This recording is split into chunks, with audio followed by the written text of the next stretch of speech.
नमस्कार, मैं कमलेश कबीर आपका एक बार फिर स्वागत करता हूं इस नए एपिसोड में।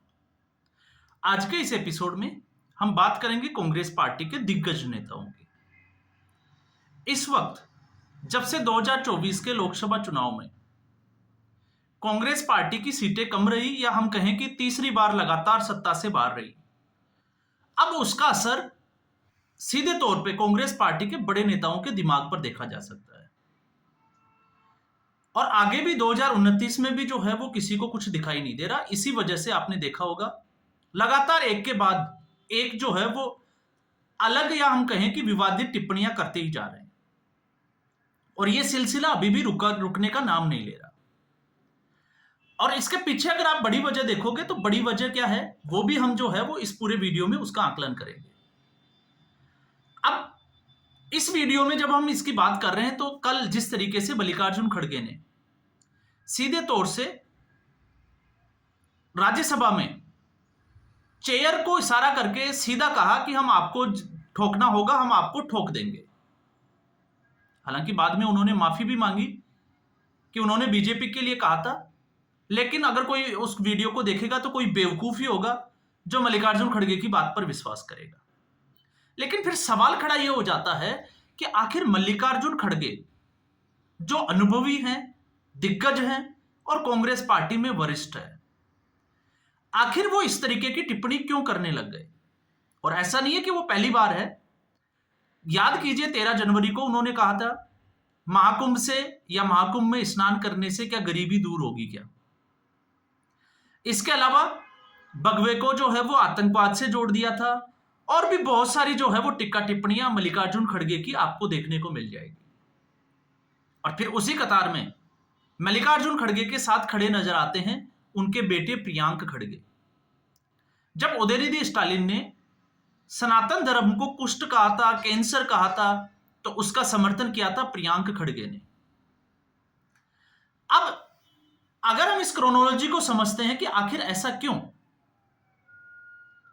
तो इसके पीछे की कहानी जो है वो सिर्फ और सिर्फ यही समझ में आती है कि मल्लिकार्जुन खड़गे या कोई भी कांग्रेस पार्टी के वरिष्ठ नेता सिर्फ और सिर्फ गांधी परिवार को खुश करने के लिए इस तरीके की टिक्का टिप्पणी करते हैं। उनको लगता है कि वो भारतीय जनता पार्टी के बजाय अगर वो नरेंद्र मोदी पे या चेयर को जो है वो इस तरीके की धमकी लगाएंगे तो शायद राहुल गांधी या गांधी परिवार खुश होगा और खुश होकर इनाम में कुछ मिल जाएगा।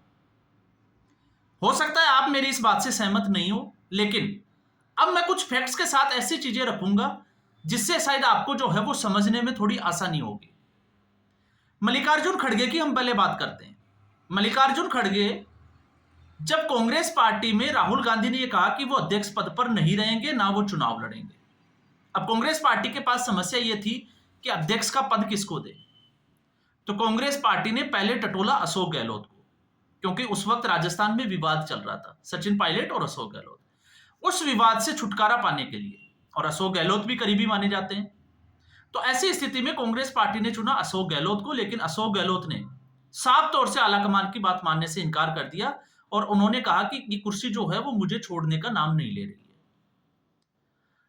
अब जब अशोक गहलोत उस रेस से पीछे हट गए तो गांधी परिवार की जो मंशा थी कि उनको ऐसा ही अध्यक्ष चाहिए जो डमी हो और गांधी परिवार के इशारों पर नाचे, तो उन्होंने मल्लिकार्जुन खड़गे को जो है वो आगे किया। और दलित चेहरा भी थे, बुजुर्ग भी थे। तो ऐसी स्थिति में आपको पता होगा शशि थरूर, उन्होंने नामांकन किया और दिग्विजय सिंह भी आगे आए। अब यह साफ तौर से शशि थरूर की कांग्रेस पार्टी में साफ तौर से जो है वो गांधी परिवार के आप कह सकते हो कि बगावत थी।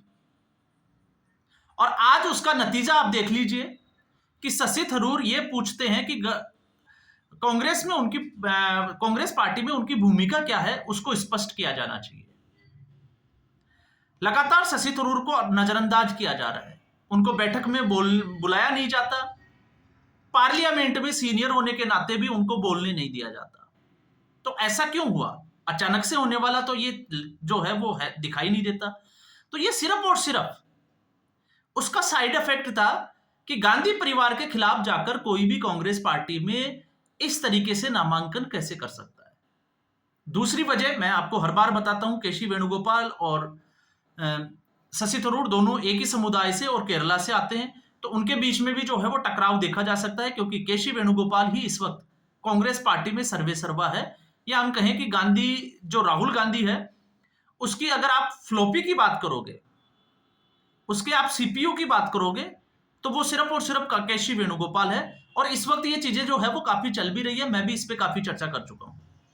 तो ये हुई शशि थरूर की बात। दिग्विजय सिंह ने भी जो है वो जहमत उठाई कि वो कांग्रेस पार्टी के अध्यक्ष बन सकते हैं, और उसके बाद में जो कि कांग्रेस पार्टी के मुख्यमंत्री रहे मध्य प्रदेश के, उनके ऊपर जो है वो बड़े आरोप भी लगे। और आज स्थिति यह है कि कमलनाथ और दिग्विजय सिंह दोनों अपना दर्द जो है वो मीडिया के सामने जब जाहिर करने में लगे हैं कि कांग्रेस पार्टी की कोई मीटिंग होती है तो कांग्रेस पार्टी ने जीतू पटवारी को आगे कर रखा है, और उनका जो है वो सीनियर होने के नाते भी नहीं पूछा जाता कि मीटिंग कब होनी है, किस मुद्दे पे होनी है, उनको बाद में सोशल मीडिया से पता चलता है।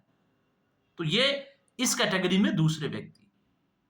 अब आते हैं मल्लिकार्जुन खड़गे। तो मल्लिकार्जुन खड़गे से पहले आपने ये भी देखा कि एलओपी, लोकसभा में नेता प्रतिपक्ष थे अधीर रंजन। तो आपने ये देखा कि अधीर रंजन वो लगातार जो है वो विवादित टिप्पणियां करते थे। और आप देखिए, जब वो फंसते हुए नजर आते थे, जिस तरीके से कल मल्लिकार्जुन खड़गे फंसे, तो वो हमेशा अपनी भाषा को जो है वो बीच में ले आते थे कि उनकी हिंदी कमजोर है। और राष्ट्रपति को राष्ट्रपत्नी कहना, तो आपको क्या लगता है कि ये स्लिप ऑफ टंग हो सकता है कि जबान फिसल गई वो और राष्ट्रपत्नी निकल गया होगा? नहीं, ये सिर्फ जो है वो जिसको हम कहें कि सोची समझी एक चाल है, ये उकसाने की एक प्रक्रिया है, और ये अपना जो फ्रस्ट्रेशन जो है वो हताशा है उसको दिखाने का भी एक तरीका है। अधीर रंजन कांग्रेस पार्टी में उन्होंने भी आवाज उठाई, क्योंकि वो ममता बनर्जी के साथ गठबंधन नहीं चाहते थे, और कहानी साफ थी कि ममता बनर्जी ने कई कार्यकर्ता, जो कांग्रेस पार्टी के कार्यकर्ता थे, उनको टीएमसी के कार्यकर्ताओं ने मारा। अधीर रंजन ने ये चुनाव के दौरान मुद्दा उठाया। आज अधीर रंजन चौधरी कहां है? चुनाव भी हार गए, और वो है कहां? कांग्रेस पार्टी क्या उनको पूछती है? नहीं। इसलिए, और मल्लिकार्जुन खड़गे तो वो व्यक्ति है, जब प्रियंका गांधी वाड्रा का नामांकन होता है तो वो गेट के बाहर से पलक झांक कर देखते हैं बच्चों की तरह। तो अब आप समझ सकते हैं कि मल्लिकार्जुन खड़गे सिर्फ और सिर्फ गांधी परिवार की कठपुतली है। तो फिर सवाल खड़ा यह होता है कि आखिर मल्लिकार्जुन खड़गे गांधी परिवार को खुश क्यों करना चाहते हैं? मैं सीधे तौर पे उसी मुद्दे की बात जो है वो इस वीडियो में करना चाह रहा था। मैंने कल भी वीडियो बनाया था, लेकिन गलती से राज्यसभा के बजाय जो है वो लोकसभा, कुछ जो है वो लोकसभा स्पीकर और ओम बिरला आ गए थे, इसलिए मैंने उसको अपलोड करना जो है वो जरूरी नहीं समझा, क्योंकि उसमें जो है वो मुझसे ये मिस्टेक हो गई थी। तो मुझे लगा कि इस पे दोबारा जो है वो मुझे बात करनी चाहिए। मल्लिकार्जुन खड़गे के बेटे प्रियंक खड़गे की मैं बात करूंगा, मल्लिकार्जुन खड़गे के साथ जोड़कर। इस वक्त आपने देखा कर्नाटका में कांग्रेस पार्टी में उथल पुथल चल रहा है। डीके शिवकुमार ईसा फाउंडेशन का जो कार्यक्रम था 26 फरवरी का, महाशिवरात्रि का, उसमें गए और विवाद हुआ, क्योंकि अमित शाह भी उसी मंच पर थे। इसके अलावा डीके शिवकुमार कुंभ में नहाए और योगी सरकार की तारीफ भी की, इतने बड़े आयोजन की। लेकिन साथ में उन्होंने मल्लिकार्जुन खड़गे को यह भी इशारा कर दिया कि मल्लिकार्जुन खड़गे के नाम में मल्लिकार्जुन है, तो क्या वो अपना नाम भी बदल देंगे क्या? क्योंकि मल्लिकार्जुन नाम शिव जी का है। तो यहां से आपको कहानी समझ में आ जाएगी, और नहीं भी समझ में आएगी तो आगे की कहानी जो है वो ये है। हम हर बार बात करते हैं कि डीके शिवकुमार कर्नाटक के कांग्रेस पार्टी के अध्यक्ष है, और इस वक्त कर्नाटक के चुनाव प्रभारी है रणदीप सुरजेवाला। ये दोनों एक गुट के हैं। सिद्धारमैया केसी वेणुगोपाल के करीबी माने जाते हैं, वो दूसरे गुट के हैं। और कांग्रेस पार्टी में आपने देखिएगा, जब 2.5 साल का फॉर्मूला आता है मुख्यमंत्री का, और कर्नाटका में तो इतिहास रहा है कि 2 मुख्यमंत्रियों के अलावा कोई भी मुख्यमंत्री कांग्रेस पार्टी का अपना कार्यकाल पूरा नहीं कर पाया।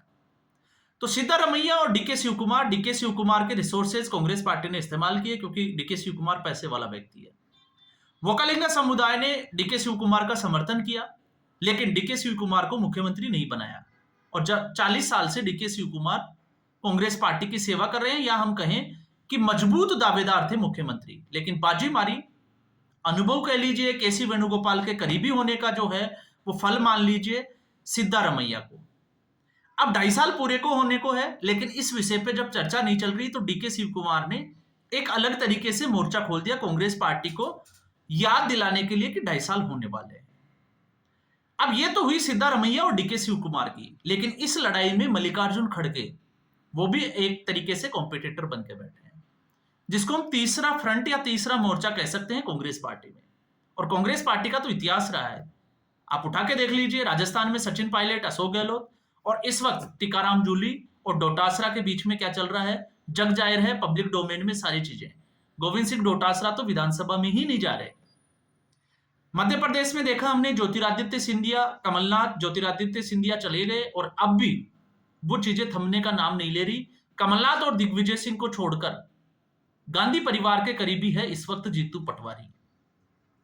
तो ये है मध्य प्रदेश की स्थिति। तो ऐसे हम और राज्यों की भी बात कर सकते हैं, लेकिन मैंने ये जो है वो एक सिर्फ समझाने के लिए कि हाँ, ये कांग्रेस पार्टी में गुटबाजी। अब मल्लिकार्जुन खड़गे की क्या प्रॉब्लम है वो भी हम समझ लेते हैं। मल्लिकार्जुन खड़गे को लगता है कि अगर डीके शिव कुमार कर्नाटका में मुख्यमंत्री बन गए तो उनके बेटे के राजनीतिक भविष्य के ऊपर ब्रेक लग जाएगा। तो वो जाते जाते, क्योंकि मल्लिकार्जुन खड़गे की उम्र का तकाजा है, उम्र हो चुकी है, हो सकता है शायद अगला चुनाव भी वो लड़े या नहीं लड़े, तो इससे आगे मल्लिकार्जुन खड़गे को तो कोई उम्मीद नहीं दिखाई देती। लेकिन उनका बेटा राजनेता है, तो उनको लगता है कि राजनीति में प्रियांक खड़गे को मजबूत तरीके से जो है वो किस तरीके से सेट किया जाए। और ये हर राजनेता की जो है वो ख्वाहिश होती है, क्योंकि जब हम सचिन पायलट और गहलोत की बात कर रहे थे तो अशोक गहलोत का भी पुत्र मोह जो है वो बीच में आ रहा था। और पुत्र मोह में आप समझ गए होंगे वैभव गहलोत, क्योंकि सचिन पायलट को अगर कुर्सी दी जाती तो वैभव गहलोत आने वाले समय में कांग्रेस पार्टी में उनका राजनीतिक कैरियर ही संकट में आ जाता। कमलनाथ की भी समस्या वही है और दिग्विजय सिंह की भी समस्या वही है, क्योंकि पुत्र मोह, बेटों को उनको सेट करना है। तो यहां पर भी प्रियांक खड़गे जो कुलबर्गी जिला है कर्नाटका का, उसकी चितापुर सीट से जो है वो विधायक है और इस वक्त राज्य सरकार में मंत्री भी है। लेकिन आप सोच के देखिए, सिद्धारमैया के बाद नेक्स्ट कौन? तो एक कांटा है बीच में और वो है डीके शिव कुमार।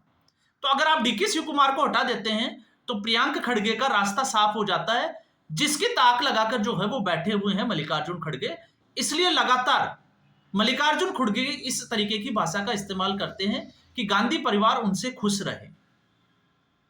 तो सीधे तौर से अब आपको समझ में आ गई होगी, क्योंकि अगर डीके शिव कुमार मुख्यमंत्री बना दिया जाता है तो आने वाले 10 से 15 साल, 20 साल तक जो है वो डीके शिव कुमार कर्नाटका की राजनीति में कांग्रेस पार्टी में पहला व्यक्ति बन जाएंगे, या प्रमुख पद जो है वो डीके शिव कुमार का पास होगा। तो मल्लिकार्जुन खड़गे कतई नहीं चाहेंगे कि डीके शिव कुमार मुख्यमंत्री बने। डीके शिव कुमार मुख्यमंत्री बने, प्रियंका खड़गे के आने वाले 10 से 15 साल का रास्ता साफ, और तब तक मल्लिकार्जुन खड़गे राजनीति से तो दूर रिटायर हो ही जाएंगे। उम्र की तकाजा है, उनको लगता है कि शायद वो रहें या नहीं रहें। तो समस्याएं जो है वो आपको समझ में आ जाएगी कि आखिर कांग्रेस पार्टी में चल क्या रहा है। एक और कांग्रेस पार्टी जो है वो सर्जरी की बात करती है, और दूसरी ओर कांग्रेस पार्टी अब उन्हीं मुसीबतों में राहुल गांधी की वजह से गिरती हुई नजर आ रही है, क्योंकि राहुल गांधी के उस बयान ने अब शंकाएं पैदा कर दी है। तो कांग्रेस पार्टी के कार्यकर्ता असहज की स्थिति में है कि किसके ऊपर तलवार लटकेगी। तो आप समझ सकते हैं दर्द क्या है। दूसरा, यह वाकया हुआ क्या, उसको भी आप अगर समझोगे तो आपको कांग्रेस पार्टी की समझ का पता चलेगा। मैंने इससे पहले भी एक वीडियो बनाया था नई शिक्षा नीति को लेकर, आप 8-10 वीडियो के पहले वो वीडियो होगा, आप देख सकते हैं। जिस तरीके से नई जो हमारी एजुकेशन जो सिस्टम था, ये एजुकेशन सिस्टम जो चलता आ रहा है वो लॉर्ड मेकाले का सिस्टम है, और father of education system Lord Macaulay को कहा जाता है। और इसमें चूंकि मैं पैसे से शिक्षक हूं तो मैं इसको अच्छे से समझ भी सकता हूं। अब लॉर्ड मेकाले जब वो भारत विजिट के ऊपर उनको भेजा गया, वो भारत आए तो उन्होंने विजिट किया और ब्रिटिश पार्लियामेंट को एक लेटर लिखा जो आज भी ब्रिटिश म्यूजियम में पड़ा है, और उसका 3rd पैराग्राफ की फर्स्ट लाइन है, India is the healthiest wealthiest country in the world. और ऐसी स्थिति में अगर इंडिया के ऊपर ज्यादा समय तक राज करना है तो इसकी बैकबोन जो एजुकेशन और दूसरा इसके जो संस्कार है उसको ब्रेक करना पड़ेगा। अब आप समझ सकते हैं एजुकेशन किस तरीके की थी और संस्कारों में अगर हम बात करें तो संस्कार ऐसे थे कि अगर कोई युवा ऑफिसर बन के आया है और उसके गेट के बाहर अगर चतुर्थ श्रेणी का कर्मचारी 60 साल या 70 साल का बुजुर्ग है तो वो उसके पैर छूता था। तो इसको किस तरीके से ब्रेक किया जाए। दूसरा, एजुकेशन सिस्टम जिस तरीके का था, क्योंकि आपने देखा होगा सर्जरी, चरक संहिता, पतंजलि का योग शास्त्र, चाणक्य की जो है वो अर्थशास्त्र, और आप देखिए कि होली बुक्स में वैदिक गणित का अगर आप जिक्र करोगे तो आप ऐसा कौन सा धर्म है जिसकी पवित्र जो किताबें हैं जिसमें स्टडी से रिलेटेड कोई किताब हो, तो आपको देखने को नहीं मिलेगी। और फिर ब्रिटिश पार्लियामेंट ने ये जिम्मेदारी उनको ही दी कि आप जो है वो इस तरीके का एजुकेशन सिस्टम तैयार करके दें कि भारत के ऊपर और ज्यादा समय तक राज किया जा सके। तो उस वीडियो में भी मैंने बताया था और मैं इसमें भी आपको बताना चाहूंगा, जो एजुकेशन सिस्टम हम जिसमें थे, पढ़ रहे थे और जो अब चेंज होने की कगार पर है, धीरे धीरे उसमें समय लगेगा लेकिन चेंज किया जाएगा। और जरूरी क्यों है वो भी हम समझेंगे। तो सबसे पहले आता है कि जब भी हमारे धर्म विशेष में कोई शुभ कार्य होता है तो काले रंग को अवॉइड किया जाता है, अशुभ माना जाता है। लेकिन यहां तो एजुकेशन सिस्टम में काले रंग का बोर्ड इस्तेमाल किया जाता था। और क्यों? क्योंकि शास्त्रों में भी विदित है कि काले रंग के सामने हमारी इमेजिनेशन पावर ब्लॉक हो जाती है, हमारी सोचने की शक्ति जो है वो क्षीण हो जाती है। दूसरा, किसी भी सब्जेक्ट को समझने के लिए हमारा ब्रेन जो है वो 20 से 25 मिनट का समय लेता है। तो जैसे ही ब्रेन जो है वो किसी विषय में, सब्जेक्ट में इंटरेस्ट क्रिएट करे, उससे पहले ही जो है वो सब्जेक्ट को चेंज कर दिया जाए। तो आने वाले 10 मिनट के बाद में आपने देखा होगा स्कूलों में 30 या 35 मिनट के पीरियड बना दिए गए। पहले गुरुकुल शिक्षा पद्धति होती थी, बच्चे जो है वो खुले आसमान के नीचे पढ़ते थे। खुले आसमान के नीचे पढ़ने से अगर किसी ने पंछी को उड़ते हुए देखा तो उसके दिमाग में एक ख्याल आया कि ये उड़ कैसे रहा है, मैं भी उड़ सकता हूं कि? तो आपने देखा आज एरोप्लेन बन गया। तो ऐसे जब बच्चा दिखेगा ही नहीं कुछ तो वो सोचेगा कैसे? तो इमेजिनेशन पावर को ब्लॉक करने के लिए और क्यूरियोसिटी को ब्लॉक करने के लिए 4 दीवारियां बना दी, क्लासरूम बना दिए गए। आपको उसके अंदर जो है वो बैठना है, बाहर क्या हो रहा है आपको कोई पता नहीं। और आप देखोगे न्यूटन ने ग्रेविटेशनल फोर्स जो है वो दिया, क्यों? क्योंकि वो एप्पल जो है वो टूट के नीचे गिरा जब वो एप्पल के पेड़ के नीचे। ठीक ऐसे ही जेम्स वाट ने स्टीम इंजन बनाया, वो कैसे बनाया आप देख सकते हो। तो इतिहास भरा पड़ा है कि घटनाएं, जब तक आप जो किसी घटना को देखोगे नहीं, इंफॉर्मेशन आपको मिलेगी नहीं, तो आपके विचार कैसे आएंगे। और फिर एक ट्यूटर अपॉइंट कर दिया गया जिसके हाथ में एक छड़ी होगी। अगर आपने कोई क्रॉस क्वेश्चन किया, कुछ पूछा या बीच में कुछ बात की, तो आपको जो है वो स्टिक की लगेगी। तो ये सीधे तौर से एक सर्कस का शेर बनाने की साजिश थी। और आज हम उसी को, वोकेशनल के नाम पे कुछ नहीं है, प्रैक्टिकल कुछ नहीं है, थ्योरेटिकल है। और फिर रही सही कसर कांग्रेस पार्टी ने पूरी कर दी मुस्लिम तुष्टिकरण को लेकर कि अकबर और बाबर को तो महान बता दिया, औरंगजेब को भी महान बता दिया, और आज बच्चों को वही पढ़ाया जाता है। लेकिन सिखों के 10 गुरुओं का जो बलिदान था उसको जो है वो इतिहास के पन्नों में ढक दिया गया या 1 या 2 पेज तक सीमित कर दिया गया। हम औरंगजेब पढ़ते हैं लेकिन औरंगजेब ने जिस सिख गुरु का सिर कलम किया वो नहीं पढ़ाया जाता हमें, क्योंकि वो पंजाब के बाहर अगर आप देखोगे तो आपको सिलेबस का पार्ट ही नहीं मिलेगा। हमें चाणक्य का अर्थशास्त्र पढ़ाया ही नहीं जाता, हमें वैदिक गणित जो है वो पढ़ाया ही नहीं जाता। क्यों? क्योंकि अगर ये चीजें पढ़ेंगे तो बच्चों का जो है वो बौद्धिक विकास ज्यादा होगा, इसलिए। और मुसलमानों को खुश करना है, इसलिए मुस्लिम तुष्टिकरण को लेके इतिहास में वो चीजें जोड़ दी गई। तो आप समझ सकते हैं कि ये खेल जो है वो किस तरीके का है। और आज जब भारतीय जनता पार्टी ने थोड़ी सी एक जहमत उठाई कि इसमें थोड़ा बदलाव करना चाहिए, तो फिर कांग्रेस पार्टी के पेट में दर्द क्यों नहीं होगा? जाहिर सी बात है। और वैसे भी राहुल गांधी और उसकी टीम ने तो कसम खा रखी है कि नरेंद्र मोदी कुछ भी करें, अगर नरेंद्र मोदी ये कह दें कि सूरज पूर्व में उगता है तो ये बोलेंगे नहीं, हम मानते ही नहीं है, ये तो पश्चिम में उगता है। तो वो स्थिति कांग्रेस पार्टी की हो चुकी है। और फिर उसमें इस तरीके के जो बुजुर्ग नेता है, जो अनुभव, अपने आप को अनुभवी कहते हैं, फिर उनकी इस तरीके की टिप्पणी, माफी मांगना और फिर जो है वो जनता को गुमराह करना, वो आपके सामने है। तो आपकी क्या राय है आप जरूर बताएं। तो इस वीडियो में इतना ही। उम्मीद करूंगा वीडियो एपिसोड आपको पसंद आया होगा। वीडियो को लाइक करें, शेयर करें, चैनल जरूर सब्सक्राइब करें। धन्यवाद।